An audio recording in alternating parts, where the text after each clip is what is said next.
CH2 निर्जलीकरण द्वारा। निर्जलीकरण का मतलब क्या होता है? जल का एक मॉलिक्यूल निकालना, ठीक है।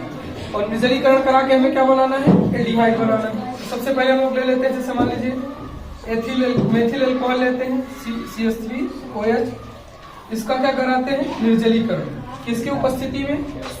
सोडियम डाइक्रोमेट की उपस्थिति में।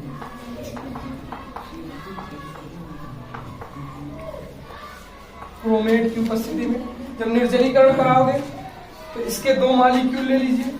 कितने मॉलिक्यूल? दो मॉलिक्यूल ले लीजिए, क्योंकि हमें क्या चाहिए? एल्डिहाइड चाहिए। जब दो मॉलिक्यूल लगे तो कैसा हो जाएगा? एक हो जाएगा CH3OH धन CH3OH, ये हो जाएगा। यहाँ से H2O निकाल दीजिए। H2O निकालने का क्या करिए कि यहाँ से हाइड्रोजन ये और यहाँ से हाइड्रोजन ये कर लीजिए और एक ऑक्सीजन निकाल दीजिए। ये बाहर निकल के क्या बनाएगा? +H2O। अब देखिए बच क्या रहा है? कार्बन कितने बच रहे हैं? दो। और कार्बन दो बच रहे हैं, हाइड्रोजन तीन, तीन तीन छह हाइड्रोजन बच रहे हैं और एक ऑक्सीजन बच रहा है ना। तो इससे बनेगा क्या? C2H5 हो गया, मूलक बन जाएगा। जी सर। उसके बाद क्या बच रहा है आपके पास? ऑक्सीजन बच रहा है ना, और एक O बच रहा है, OH बच रहा है। तो इसको कर लीजिए इस तरह CH3CHO, ठीक। अब हाइड्रोजन कितने हो गए? 3 1 4 बच्चे। हाइड्रोजन की संख्या कम हो रही है ना, तो क्या करिए यहाँ पे हाइड्रोजन कितने बच रहे हैं? 3 है, यहाँ पे 6 हो रहे हैं। 6 में से 3 1 4 4 2 6 तो नहीं यार, दो बच रहे हैं, तो दो को बढ़ा दीजिए, हाइड्रोजन के रूप में मॉलिक्यूल निकाल दीजिए। बाकी चीजें बैलेंस हैं। ऑक्सीजन है, दो बैलेंस होंगे। कार्बन कितने हैं? 1 1 2 बैलेंस। हाँ ठीक है। देखिए जब इनका निर्जलीकरण आप कराएंगे पोटेशियम डाइक्रोमेट की उपस्थिति में, तो इसकी अधिकता लेनी पड़ेगी, ध्यान रखिएगा। जो आप एल्कोहल लोगे उसकी अधिकता होनी चाहिए। जब इस अधिकता में इसको गर्म कराएंगे तो आपके पास क्या बनेगा? एल्डिहाइड बनेगा।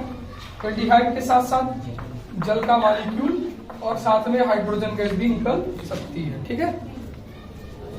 देखिए इसकी हिंदी सेम रहेंगी, लेकिन यहाँ आपको नवजात ऑक्सीजन के साथ अभिक्रिया करानी रहेगी। हम लोग पहले प्राइमरी एल्कोहल लेते हैं RCH2OH। इसका क्या कराते हैं? नवजात ऑक्सीजन के साथ ऑक्सीकरण कराते हैं। तो आपको बताया गया होगा ना पीछे की नवजात ऑक्सीजन को हमेशा कहाँ लिखते हैं हम लोग? कोष्टक में लिखते हैं, ठीक है। और उपस्थिति किसकी रहेगी? Na2Cr2O7 की, यानी सोडियम डाइक्रोमेट। जब इसकी उपस्थिति में आप गर्म करोगे तो देखो एकदम बारीक सा लाइन अगर देखो तो यहाँ H2O दिख रहा होगा, दिखा सबको? ये क्या हो जाएगा? बाहर रिलीज हो जाएगा, H2O के रूप में निकल जाएगा।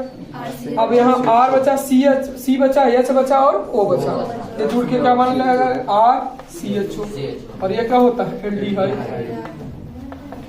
अगर मान लीजिए मूलक रख दीजिए यहाँ पे, मेथिल अल्कोहल लीजिए CH3CH2, मेथिल अल्कोहल लीजिए CH3CH2OH। इसका पुनः ऑक्सीकरण करा दीजिए Na2Cr2O7 की उपस्थिति में। फिर ये जल का मॉलिक्यूल यहाँ से क्या हो जाएगा? रिलीज हो जाएगा, बाहर निकल जाएगा।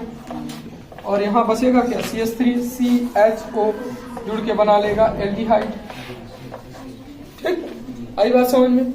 और मूलक आप अपने से जोड़ सकते हैं, तीसरा भी ले सकते हैं C2H5 CH2 और ऐसे जोड़ लीजिए, अपने से कर लीजिएगा।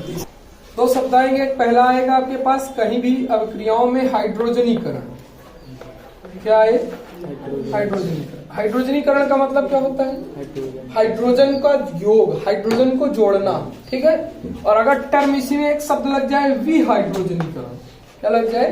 विहाइड्रोजनीकरण। तो विहाइड्रोजनीकरण का मतलब हाइड्रोजन का निकास, उसमें से क्या करना है? हाइड्रोजन को निकालना है। तो हर अभिक्रियाओं का मतलब समझे रहा करिए। जैसे ऑक्सीकरण का मतलब क्या है?